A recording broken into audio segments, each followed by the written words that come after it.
तो प्रज्ञा के क्षेत्र में कदम रखना है तो समझे प्रज्ञा क्या है। धर्म के 3 अंग शील में आए, दूसरे 3 अंग समाधि में आए। 8 अंग वाला धर्म है, 8 अंग वाला मार्ग है। तो बाकी जो बचे 2 वो प्रज्ञा में आए। वो क्या है? सम्मा संकप्पो, सम्मा दिट्ठि। सम्मा संकप्पो सम्यक संकल्प। संकल्प विकल्प चलते ही है।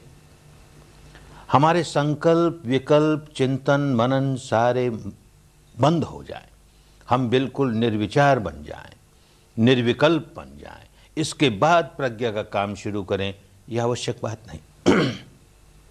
संकल्प विकल्प चलते हैं, लेकिन उन संकल्प विकल्पों में जरा तब्दीली आनी चाहिए, जरा सुधार आना चाहिए, जरा सा परिवर्तन होना चाहिए।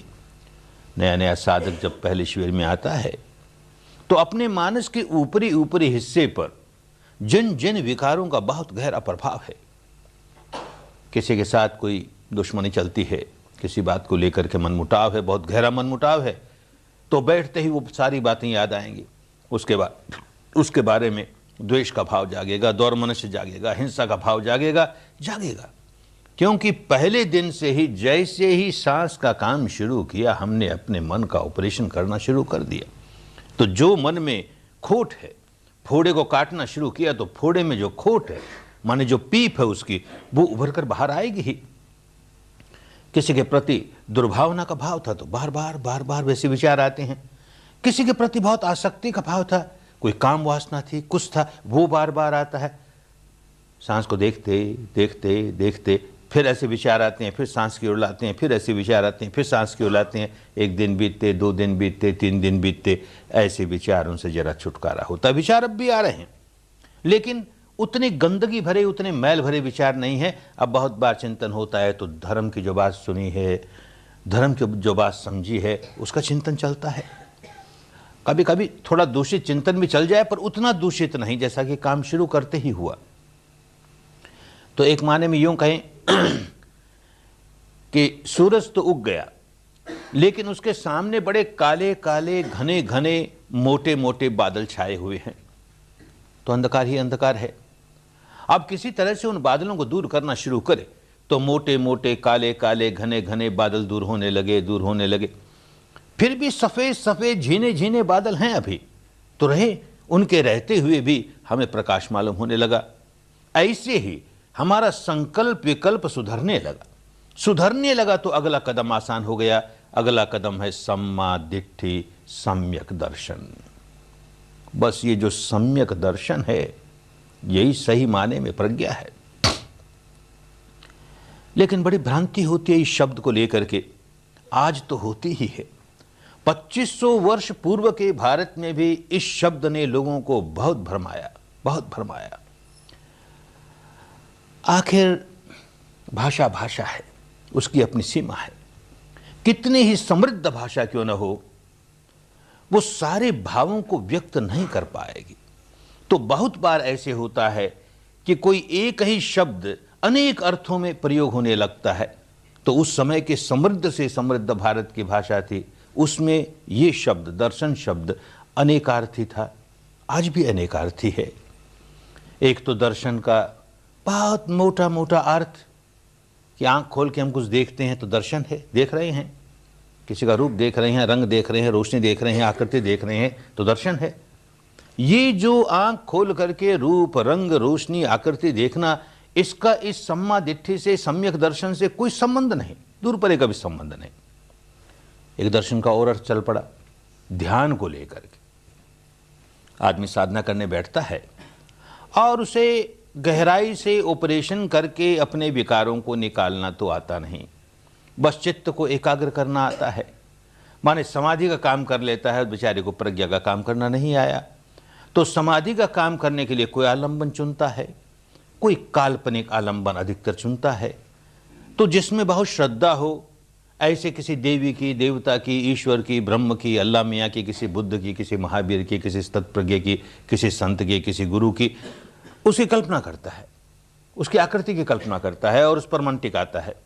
और बार बार बार बार ये काम करते करते करते, ये मानस का एक स्वभाव है कि एक ही बात को बार बार बार बार दोहराएंगे, एक ही बात का चिंतन बार बार बार बार करते चले जाएंगे। अब उस रूप का, उस आकृति का चिंतन बार बार बार बार कर रहे हैं, उसी का निधिध्यास चल रहा है। तो कुछ देर के बाद, कुछ दिनों के बाद अभ्यास करते करते ऐसा होने लगता है कि उसका बाह्य प्रक्षेपण होने लगता है। बंद आंखों के सामने वो रूप दिखने लगेगा, वो आकृति दिखने लगेगी, और भ्रम ये होगा कि देखो हमने अमुक देवी का दर्शन कर लिया, उस देवता का दर्शन कर लिया, ईश्वर का दर्शन कर लिया, आत्मा का दर्शन कर लिया, प्रकाश का, दिव्य ज्योति का दर्शन कर लिया, इत्यादि इत्यादि। तो सम्यक दर्शन इस अर्थ में भी चला कि ध्यान करते हुए तुम्हें किस रूप, आकृति का, रंग का, रोशनी का दर्शन होता है, उसका इस सम्यक दर्शन से कोई संबंध नहीं, दूर परे का भी संबंध नहीं। तीसरा एक अर्थ आज भी चलता है, उन जमाने में भी चलता था। हर परंपरा की अपनी अपनी एक दार्शनिक मान्यता होती है, अपनी एक फिलॉसफी होती है। तो जिस परंपरा के परिवार में कोई व्यक्ति जन्मा हो और उस समाज में पला हो, उस वातावरण में पला हो, तो बचपन से ही उस दार्शनिक मान्यता की बात सुनते सुनते सुनते, हमारी दार्शनिक मान्यता ऐसी है और यही सही है, हमारी दार्शनिक मान्यता ऐसी है और यही सही है, यही सही है, यही सही है करते करते अपनी बुद्धि पर इतने मोटे मोटे लेप लगा लेता है कि अब उसको दूसरी कोई मान्यता सही हो सकती है ऐसा चिंतन भी नहीं। और सारी मिथ्या, और सारे दर्शन मिथ्या, जो हमारी मान्यता है, दार्शनिक मान्यता है, बस वो सम्यक। हर संप्रदाय की अपनी अपनी दार्शनिक मान्यता, और हर संप्रदाय कहेगा कि मेरी दार्शनिक मान्यता तो सम्यक और दूसरों की सबकी मिथ्या। तो भाई किसको सम्यक मानेंगे, किसको मिथ्या मानेंगे, फिर उलझ गए। शुद्ध धर्म की बात नहीं हुई। जहां ये दार्शनिक मान्यताओं का जंजाल किसी को बांधने लगता है, वहां समझ लेना चाहिए कि इस व्यक्ति को सम्यक दृष्टि कभी नहीं आएगी। अपना अनुभव तो है नहीं, सुना है, बचपन से सुनता आया, पढ़ता आया, मानता आया, और मानते मानते इतने मोटे मोटे लेप लगा लिए कि बस यही ठीक है, यही ठीक है, यही सम्यक है, यही सम्यक है।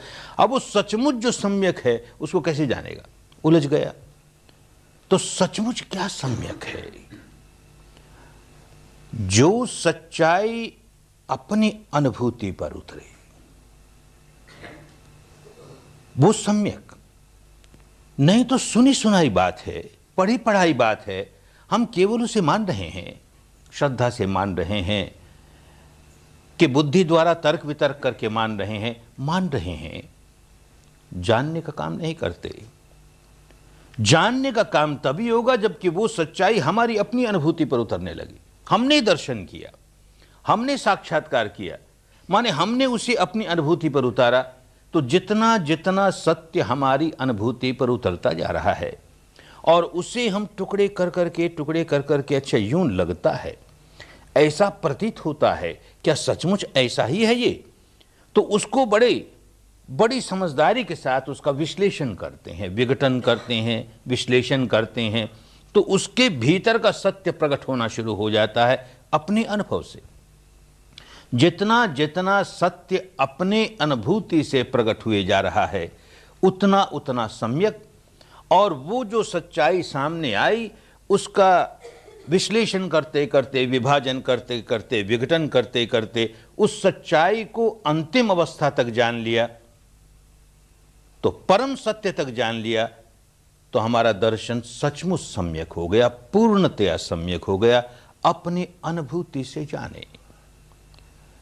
कोई व्यक्ति शास्त्र पढ़ करके बुद्ध नहीं बन जाता, बन ही नहीं सकता। कोई व्यक्ति शास्त्र पढ़ करके या चिंतन मनन करके कोई व्यक्ति अनंत नहीं बन जाता, जीवन मुक्त नहीं बन जाता, स्थित प्रज्ञ नहीं बन जाता।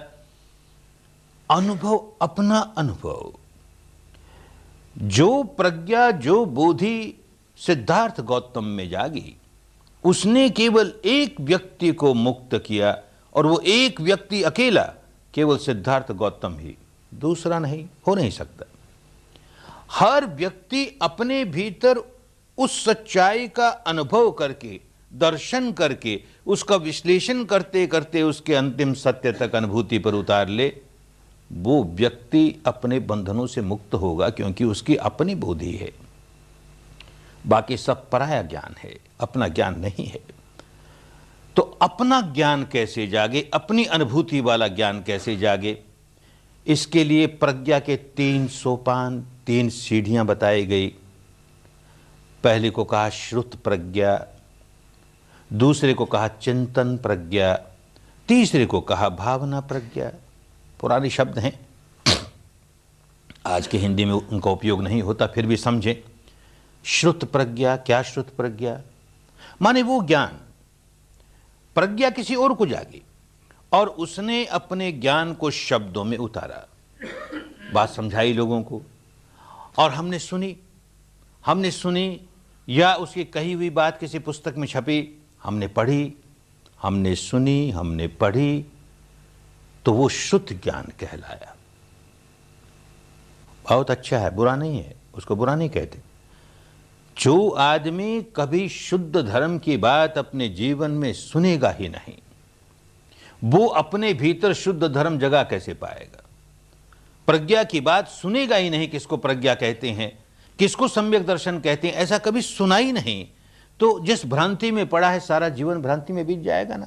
तो सुनना बड़ी अच्छी बात है, लेकिन सुन करके अपने सामने दीवारें खड़ी कर ले। सुन लिया ना तो जान गया ना, जाना कुछ नहीं, मान रहा है केवल, और कहता जान गया ना, मैं तो अब सब जान गया ना। उसके प्रति बड़ी अंधश्रद्धा पैदा कर देता है। उस अंधश्रद्धा के मारे कहता है मैं जान गया, मैं जान गया, मैं जान गया। किसी किसी में अंधश्रद्धा नहीं होती, तो जरा चिंतन मनन करके सोचता है कि जो बात सुनी है, चाहे वो बुद्ध की वाणी है कि किसी और की वाणी है, सुनी है, तो भाई जो सुनी है वो क्या तर्क संगत है, वो क्या बुद्धि संगत है, वो क्या युक्ति संगत है, क्या वो मानने लायक है? यूं चिंतन करता है तो जो परंपरा के बुजुर्ग हैं, अपने परिवार के, अपने समाज के, जो परंपरा की सांप्रदायिक मान्यताओं के आचार्य हैं, उनका आसन हिलने लगता है। तो वो धमकाते हैं कि देख ये वाणी हमारी परंपरा के अमुक महापुरुष की वाणी, हमारे परंपरा के शास्त्रों की वाणी, और तू इसे मानता नहीं, तू इस पर तर्क वितर्क करता है, तो जानता है कि क्या परिणाम होगा। तुझ में श्रद्धा नहीं इस पर, तो परिणाम क्या होगा? मरने के बाद तुझे नरक मिलेगा। और फिर नरक की व्याख्या, ऐसा कुंभी पाक नरक, और ऐसा नरक, और वैसा दोजक। और ये सारा सुन करके बेचारे के रोंगटे खड़े हो जाए, अरे बाबा, नहीं मानने से मुझे ऐसा नरक मिलेगा तो मान लेता हूं, मैं तो अभी मान लेता हूं। डर के मारे मानता है, या तो अंधश्रद्धा से मानता है या भयभीत होकर के मानता है। कभी कभी यही संप्रदाय के ठेकेदार प्रलोभन भी देते हैं, हमारी परंपराओं की ये जो दार्शनिक मान्यता है ना, इसको तुम बिना चूं चां किए, बिना तर्क वितर्क किए, जैसी है वैसे ही मान लोगे, तो जानते हो क्या परिणाम होगा? मरने के बाद स्वर्ग मिलेगा। और फिर स्वर्ग की व्याख्या, ऐसा स्वर्ग, उसमें ऐसी अप्सराएं और ऐसे पीने के लिए इस तरह की शराबें वहाँ की मिलेगी, अरे ये होगा वो होगा, बेचारे के मुंह में पानी आना शुरू हो जाए। अरे मान लेने मात्र से अगर ये कुछ मिलता है, हमारा क्या बिगड़ता है? हम तो मान लेते हैं, अभी मान लेते हैं। तो या तो अंधश्रद्धा से माना, या भयभीत होकर के माना, या लोभ लुब्ध होकर के माना, माना ही माना, जाना नहीं बिल्कुल। तो अगला कदम उठाना बहुत जरूरी। हम मनुष्य हैं ना, हमको मनुष्य किस लिए कहा गया? मनन करना, चिंतन करना हमारा नैसर्गिक धर्म है, नैसर्गिक स्वभाव है, प्राकृतिक स्वभाव है। अंधविश्वास से किसी बात को मान लिया तो समझो कि मनुष्यता का ये बहुत बड़ा लक्षण खो दिया उसने, मनन करना। इसीलिए मनुष्य को मनुपुत्र कहते हैं।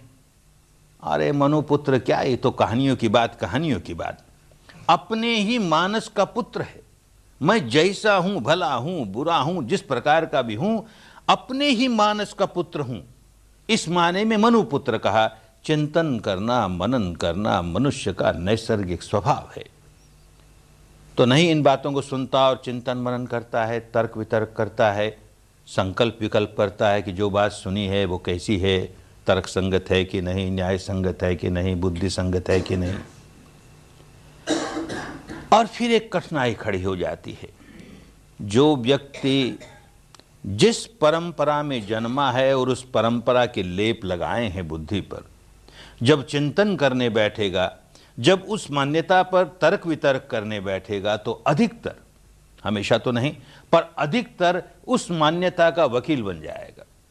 हमारी मान्यता देखो क्यों ठीक है, इस कारण से ठीक है, उस कारण से ठीक है, उसका न्यायीकरण करता चला जाएगा। तो तर्क वितर्क भी गलत हुआ। और मान लो कि सही तर्क वितर्क भी हुआ, तो भाई बुद्धि से ही माना ना, और बुद्धि की अपनी सीमा है। कुछ बातें ऐसी होती हैं कि जो बुद्धि द्वारा नहीं समझी जाएंगी, क्योंकि वैसा अनुभव नहीं हुआ। जैसे जैसे अनुभव होता चला जाएगा वैसे वैसे बुद्धि समझ पाएगी, नहीं तो नहीं समझ पाएगी। तो आज जो बात बड़ी तर्क संगत लगती है, बुद्धि संगत लगती है, आगे जाकर के वही बड़ी असंगत लगने लगे, कौन जाने, क्योंकि उसकी अपनी सीमा होती है। और दूसरी बड़ी बात ये कि चाहे श्रुत ज्ञान हो और चाहे चिंतन ज्ञान हो, है पराया ही, अपना नहीं। हमने केवल उस पर बुद्धि लगाई, तर्क वितर्क किया, उसको हमने बुद्धि के तराजू पर तोल के देखा, हमने उसे तर्क के कसौटी पर कस के देखा, अपना अनुभव नहीं है। पराये ज्ञान को हमने बुद्धि के तराजू पर तोल के देख लिया, तर्क की कसौटी पर कस के देख लिया, अपना नहीं है।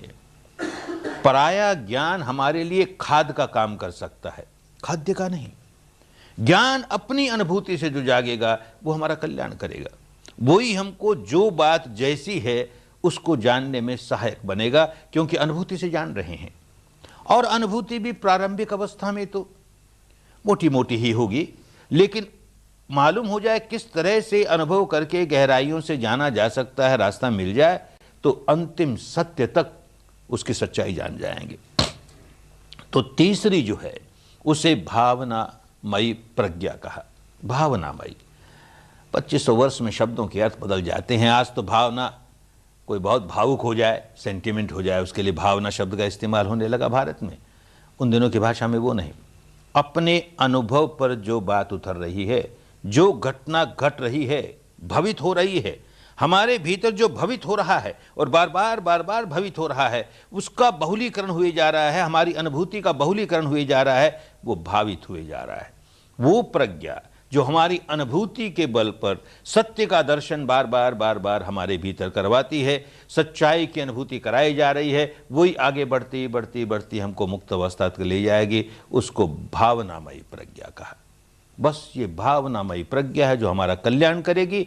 ये नहीं रहे तो 1000 श्रुत प्रज्ञा हो, 1000 चिंतन प्रज्ञा हो, हमारा कल्याण होने वाला नहीं है।